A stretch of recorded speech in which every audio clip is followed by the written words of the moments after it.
Is it possible to prove God's existence 100% without a doubt? And if we can prove God's existence, will the God that we prove turn out to be the same powerful and loving God of the Christian faith?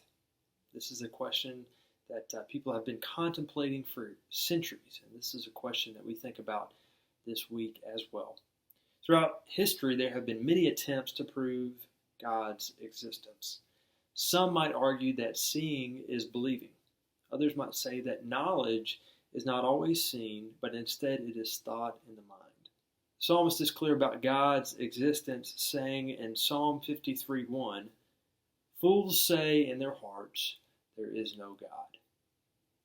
Can we have that same certainty? Today we're going to look at some ways that people have tried to prove God's existence. One argument that folks have made is to prove God's existence on the basis of the created world. This is probably the most simplistic argument to prove the existence of God. Essentially, this argument says, look around and see the world.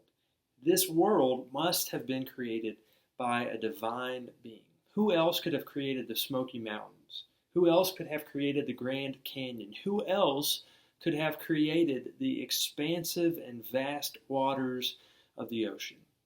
This world that we live in is proof enough. This argument says the existence of the world proves the existence of its creator. In other words, if there's a watch, then there must be a watchmaker. As the theologian Irenaeus says, "For creatures must have the origin of their being from some great cause. And the origin of all is God, since it itself was not made by anyone, but by it were made all things whatsoever.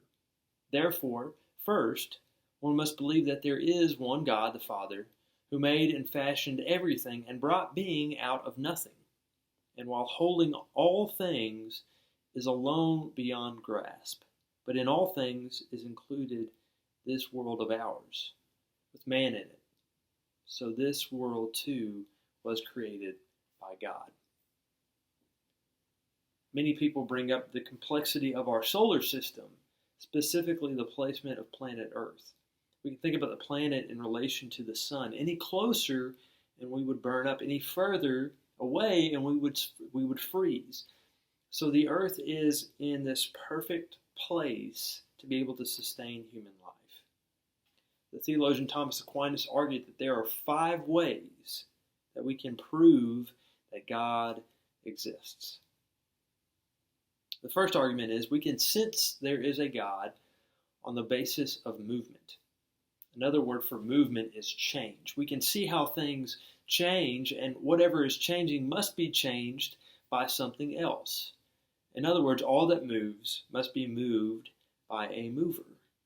For example, if we see a baseball fly through the air, we must determine that someone threw that ball. Someone moved the ball. Someone set that ball into motion. And this all has to start somewhere, because this chain cannot be infinitely long. Therefore, God is the supreme mover, the first mover.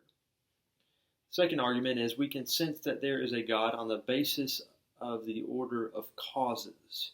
We can see that everything has a cause. For example, plants don't just grow on their own. They depend on sunlight, which depends on gravity, which depends on mass, which depends on so on and so forth, leading us all the way back to God.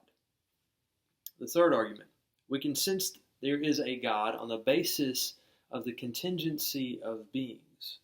All of creation is contingent, which means creation could very well not exist, and that all that we see is ultimately perishable. Animals die, buildings are destroyed, but if everything were like this, then at some point in time, nothing would exist. So there must be at least one eternal and necessary being, and Aquinas argues that that being is God. The fourth argument says that we can sense there is a God on the basis of perfection. There are some things in this universe that seem to be better than others. There are animals who seem to be healthier than other animals who seem to be more sick. One might argue that because animals can move in reason, they're better than plants, which are rooted in the ground. They can't move. If you are in a room with 15 people with different heights, then one of those people has to be the tallest in the room. Therefore, there must be something which is the best. So there must be a being that is perfect. And that being, according to Aquinas, is God. The fifth argument, we can sense there is a God on the basis of the final end. Everything seems to be moving toward an end. Aristotle called this the final cause. He argued that if an object exists, then it must have come about in some way. This is essentially the same watchmaker argument. If there is a watch, then there must be a watchmaker. And Thomas Aquinas essentially argued that there is reason and order and ultimately the end, which is God. Another argument that folks have made is to prove God's existence on the basis of reason itself. This argument says that God's existence is a necessity of reason itself. Just as 2 and 2 makes 4, God must exist. The theologian Anselm tries to prove the existence of God through his ontological argument, which we talked about some last week. He says, a being than which no greater can be conceived, in which exists. He argues, essentially saying that this being must exist in the mind, even in the mind of the person who denies the existence of God. He suggested that if the greatest possible being exists in the mind, it must also exist in reality. In other words, if you can think it, then you can believe it. So these proofs have certainly been helpful for a lot of people. Many people have been convinced because of these arguments. But these proofs can be refuted. Some of them can be more easily refuted than others. But let's look at some of these arguments against these proofs. One is, if we argue that all things that exist must have a cause, and that cause must be God, we can refute that by asking, if everything must have a cause, then what is the cause of God? If there is a watch, and there has to be a watchmaker, then who made the watchmaker? Another limit to these arguments is that even if you can prove the existence of something, you're not necessarily proving the existence of God. So what do you think? Can you prove the existence of God 100% without a doubt? Are these arguments sound? And do you think that a lack of proof is proof itself? So all of those are questions for us to ponder, and you can look at one of those in your discussion guide for this week. And now we're going to shift gears and talk a little bit about the Word of God. In our book, we're given a few different ways to understand and view the Word of God. First, the Word is creative action. The Word of God is much more than just a way that God communicates with us. But the Word of God is creative. When God speaks, things happen. God said in the book of Genesis, "Let there be light," and there was light. God spoke all things into action. And God's Word has the ability to change us and transform us and shape us. When we truly hear the Word of God, not only do we learn something new, but we also become something new. In other words, the Bible not only informs us, but it also forms us. Second is, the Word is God. The Gospel of John tells us, in the beginning was the Word, and the Word was with God, and the Word was God.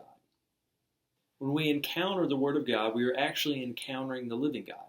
Specifically, this Word is lived out through Jesus Christ, who is God made flesh. As John 1:14 says, the Word became flesh and lived among us. Third, we will look at the Bible as the Word of God. As 2 Timothy 3:16 through 17 says, all Scripture is inspired by God and is useful for teaching, for reproof, for correction, and for training in righteousness, so that everyone who belongs to God may be proficient, equipped for every good work. The Bible is a collection of writings of law, history, drama, poetry, wise sayings, human speculation, prophecies, short stories, parables, biographies, theology, letters, and apocalyptic literature. The Bible is a book.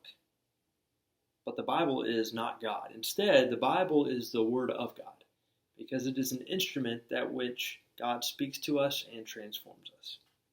As Karl Barth says, the Bible is not Word of God, but rather becomes Word of God by divine action. In short, the Bible is the Word of God because of the action of the Holy Spirit, and it leads us to the Word of God, who is Jesus Christ. So that'll do it for today.